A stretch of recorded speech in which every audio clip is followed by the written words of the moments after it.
بسم اللہ الرحمن الرحیم۔ الصلاۃ والسلام علیکہ یا سیدی یا رسول اللہ، الصلاۃ والسلام علیکہ یا سیدی یا حبیب اللہ۔ میرے ساتھ میرے بڑے پیارے بھائی، بڑے ہی پیارے دوست، بھائیوں سے بھی عزیز رانا طارق صاحب سے الحمدللہ آئے ہیں اور آج ملنے آئے الحمدللہ۔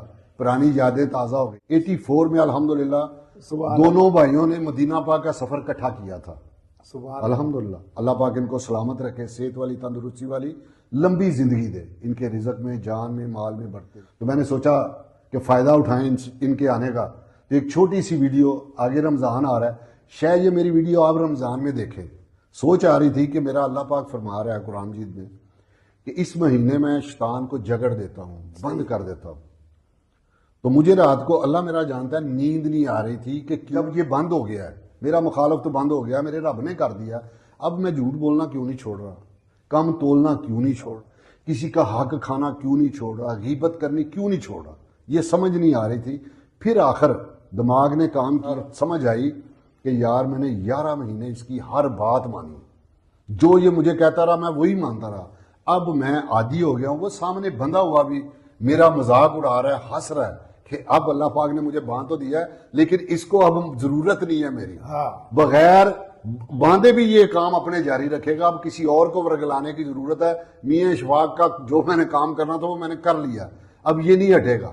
تو میرے رب نے پھر اپنے پیارے کریم جڑا محبوب ہے، جو اس کی امت پہ پھر رحمت کی، اور رحمتوں والا مہینہ ہم پہ فرض کر دیا، نازل کر دیا رحمتوں والا مہینہ۔ کس لیے؟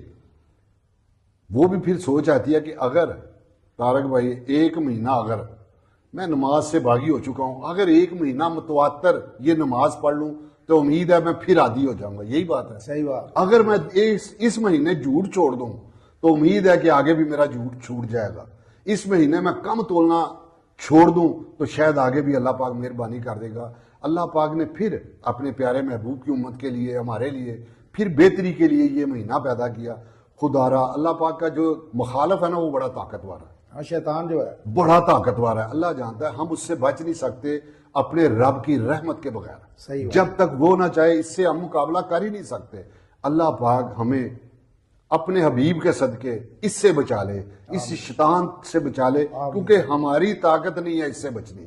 جب تک میرا مالک نہ بچائے، اللہ پاک سب کو اپنی حفظ و امان میں رکھے اور سب کو اس شیطان کے شر سے محفوظ کر دے، اور آگے کی زندگی جو کم زندگی ہے، تھوڑی زندگی ہے دنیا زندگی، اس میں اچھا کرنے کی اللہ پاک عادت ڈال دے اور ہماری آخرت بہتر کر دے۔ اللہ پاک سب کو اپنی حفظ و امان میں رکھے۔